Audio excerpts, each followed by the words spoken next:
오늘은 이스라엘을 구원할 유일하신 하나님, 이스라엘을 구원할 유일하신 하나님이라는 제목으로 말씀을 상고합니다.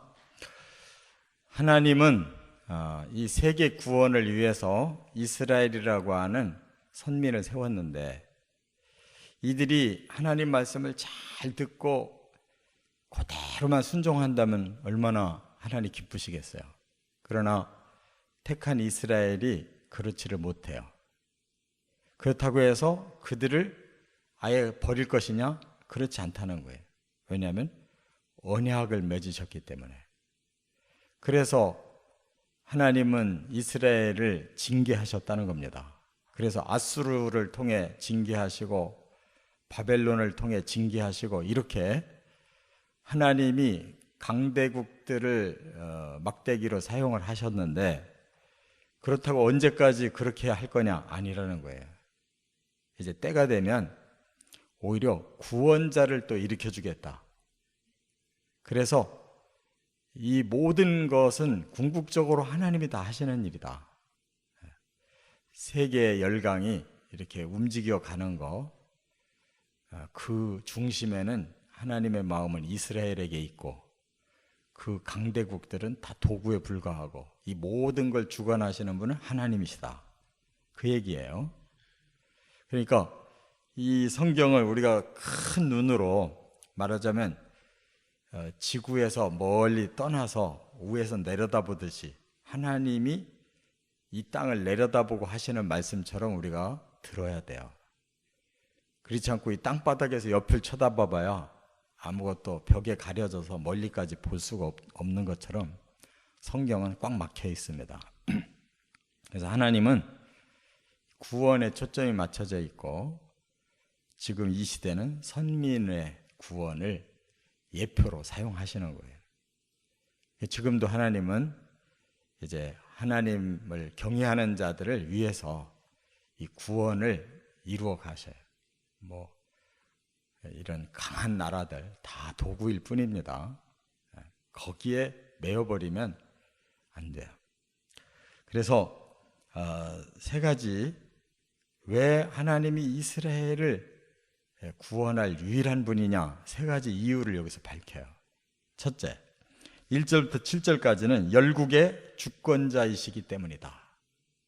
하나님이 이 세계의 모든 나라의 주권자예요. 그렇기 때문에 이제는 이스라엘을 구원할 강한 자를 내가 나타내겠다 하면서, 여기 뭐라고 그랬어요? 2절에 동방에서 한 사람을 일깨워 열국을 그에게 주리라, 이렇게 말씀하잖아요. 그러니까 그 동방에서 이것 때문에 이단들이 얼마나 많이 나왔나 몰라요. 한국이 그 동방이래. 근데 그건 너무 이 성경의 얘기를 너무 모르는 사람들이에요. 무조건 그냥 한국이 중심이라고, 이스라엘의 동쪽이 한국이라고, 여기서 메시아가 나오고 여기서 열강을 다 지배하는 그런 나라를 세우고, 이렇게 해석하는 이단들이 있는데, 그는 성경의 한 글자도 모르는 자들이고 지금 이 시대는 이스라엘을 중심으로 거기서 구원자가 온다는 거예요. 그러면 시대를 우리가 분별해 보면 아는데, 아수르에게도 먹혔죠. 그리고 이제 남유다는 바벨론에게 먹혀요. 근데 이들을 살려준 자들이 있어요. 그게 바로 지금의 이란, 그러니까 바벨론보다도 더 동쪽에 있는 지금의 이란 나라가 그 당시에 메데 파사, 페르시아라고 하는 제국이 일어나요. 세 번째.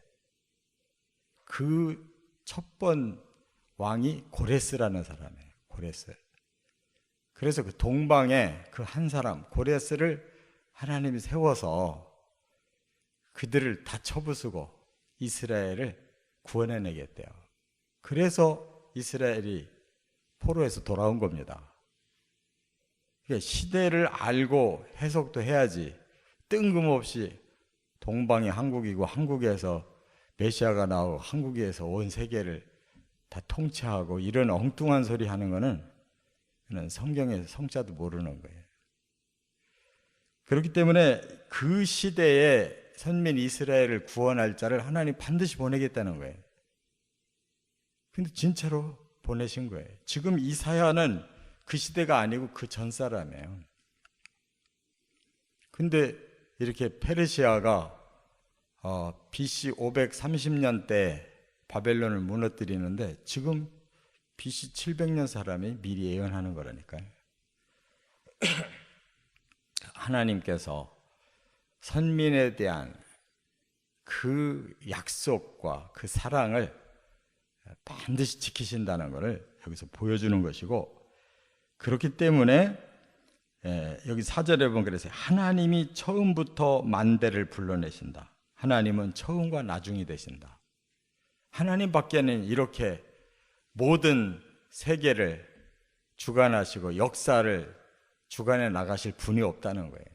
처음부터 만대 후까지를 다 하나님은 보시고, 불러낼 자를 불러내시고 망하게 할 자를 망하게 하시고, 하나님은 처음과 나중이 되신다. 계시록에도 그랬잖아요. 알파 오메가가 되신다. 그게 그 말이에요. 시작과 끝, 처음과 나중. 하나님만이 모든 걸 다 아시고 이런 말씀을 하시고 그대로 예언이 이루어졌다. 그런 말이에요. 그렇기 때문에 우리도 그렇게 믿어야 되는 거예요. 하나님은 모든 것의 시작이고 모든 것의 마지막이다. 그러면 하나님의 진리대로만 살면 되는 거예요. 우리를 예수 그리스도를 통해서 이제 선민으로 삼아주셨잖아요. 예수님 오시기 전까지는 이스라엘 사람만 선민이었는데 하나님이 전 인류의 메시아를 보내셔서 이제는 전 인류를 향해서 바로 이 말씀이 이루어지게 하셨어요. 그렇기 때문에 하나님과 언약을 맺은 자는 하나님 결코 버리지 않고 열국을 움직여서라도 하나님 경외하는 자를 다시 구원하고 세워놓는다는 거예요. 믿으시 바랍니다. 두 번째 8절부터 20절에 보면 이스라엘의 하나님이시기 때문이다 이렇게 밝히셨어요. 여기 하나님이 뭐라고 말씀했냐면 이 8절에 보면 이스라엘은 하나님의 종이다. 또 내가 택한 자다. 나의 벗 아브라함의 자손이다. 이런 말씀을 하죠. 그러니까 아브라함이 누구예요? 최초로 하나님과 언약 맺은 선조잖아요. 하나님은 그 아브라함을 벗이라고 말하고 이스라엘은 그 아브라함의 자손이라는 거예요. 내가 택했고 나의 종으로 내가 그들을 쓰고 있다는 거예요. 그렇기 때문에 나는 그들을 버릴 수 없다. 내가 땅 끝에서라도 그들을 부를 것이다. 나는 그들을 싫어하여 결코 버리지 않는다. 그 말은 나는 끝까지 그들을 사랑한다. 이렇게 이스라엘을 하나님이 택하셨고 쓰시고 사랑하고 있는데 어떻게 그들을 내팽개치겠냐. 오히려 다른 강한 자를 통해서 이스라엘을 억압하는 자를 물리치고 빼내서 구원을 주겠다. 그런 말이죠. 그대로 됐어요. 그래서 바벨론이 강한 제국이었는데도 오래가지 못해서 이스라엘을 70년 만에 내주고 오히려 자기들이 멸망을 당한 거예요. 이렇게 그렇기 때문에 하나님이 이렇게 언약 준 백성들에게는 지금 현재만 보고 낙심하지 마라 하면서 뭐라고 그랬어요? 두려워하지 말고 놀라지 말고 내가 너와 함께 하겠고 너를 굳세게 하겠고 너를 도와주겠고 나의 의로운 오른손으로 너를 붙들 것이다. 여기 10절과 13절 두 군데서 이렇게 말씀했잖아요. 그러니까 우리가 그냥 이게 말로 립서비스 하는 게 아니고 하나님은 마음에 우러나는 대로 선포하신 거예요. 그 말씀 우리가 믿으면 하나님 우리 책임질 수밖에 없어요. 하나님 우리 선민에게 주신 약속이니까. 그러니까 어떤 상황이 벌어지든지 너무 두려워하지 말고 놀라지 말라는 거예요. 하나님 믿고 하나님 의지하라는 거예요. 하나님 도와주시고 하나님의 의로운 오른손으로 붙들어서 다시 일으켜 주신다는 거예요. 원수에게 오히려 수치와 욕을 주고 멸망을 주고 허무하게 만들고 너희들을 반드시 구원하겠다 그랬어요. 자, 지금은 너희들은 버러지 같은 야곱이다. 여기 14절에 그랬죠. 왜 그런 말을 했냐면, 버러지라는 건 뭐예요?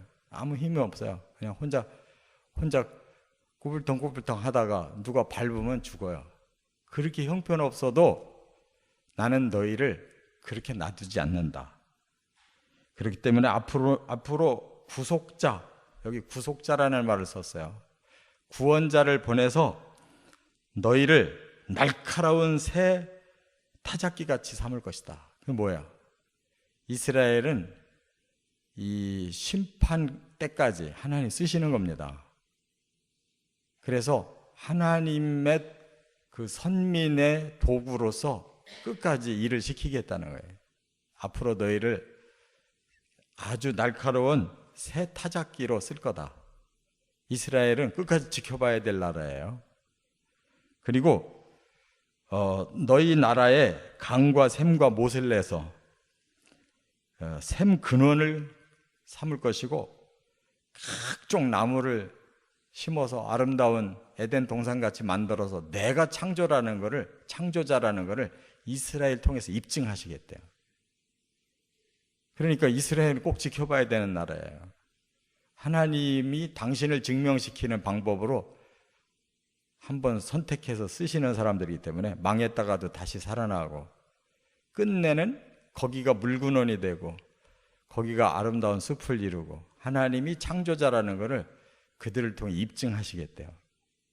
이거 지켜봐야 될 거 아니에요. 성경을 이루어지도록 믿으시 바랍니다. 버림받은 자들이 아니어야지. 끝으로 세 번째, 여기 21절부터 29절에 보면 모든 우상의 헛됨을 보여주셔야 하기 때문이다. 하나님이 또 하나 마음이 답답한 게 뭐냐면, 세상의 모든 사람들이 하나님 대신 우상을 믿어요. 왜냐하면 그 신이 자기들에게 복 준다고 모든 나라, 모든 민족 다 우상들이 다 있어요. 우리나라도 얼마나 우상 많이 섬겼는지 몰라요. 일본에도 신이 그냥 만 종류도 넘는다 그러고, 인도 같은 나라, 하여간 온 세계에 우상이 들끓는데, 진짜 신은 딱 한 분밖에 없는데 가짜는 수만 수천이란 말이에요. 그래서 하나님이 꼭 이스라엘을 내가 세워서 하나님의 그 존재감을 반드시 보여줌으로써 모든 우상은 헛거라는 것을 내 증명시키겠다. 그런 말씀이에요. 그렇기 때문에 우상들이 신이라면 한번 나처럼 예언을 시켜봐라. 나처럼 권능을 일으켜봐라. 그렇게 하지를 못하지 않냐. 그렇기 때문에 마지막 29절이 결론장인데, 그들은 다 헛되고 그들의 행사는 다 허무하고 그들은 바람이며 공허라는 것을 입증시키겠다. 이렇게 말씀했어요. 그러니까 모든 세계를 굴복시키는 이유는 그들이 믿는 우상 때문이에요. 그 우상을 믿는 나라는 다 망하게 돼 있어요. 하나님을 경외하는 사람은 살아나게 돼 있고, 왜냐하면 하나님이 끝내 입증시키려고 하는 게 그거니까. 오직 나만 창조자고 나만 유일한 너희를 다스리는 신이다. 그 이외의 신이라고 하는 거 전부 가짜이기 때문에 내가 마지막에 그거 반드시 보여주겠다. 그러니까 이스라엘은 하나님 지독하게 믿는 사람들이거든요. 그들이 아직 그리스도에게로 돌아오질 않았다는 거, 예수 그리스도에게로 돌아오지 않은 것이 그들의 문제이기 때문에 지금까지 이러고 있어요. 마지막 때에 그들이 예수가 그리스도라는 것을 깨닫고 돌아온다고 그랬어요. 그때 모든 세계가 무너지는 이유가 뭐냐? 바로 하나님을 거역한 죄, 우상을 숨긴 죄.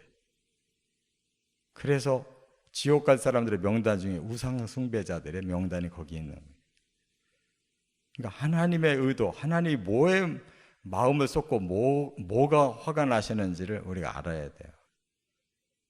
그래서 하나님의 그 뜻대로 우리가 경외하고 진정한 구원을 받으시기를 주의 이름으로 축원합니다.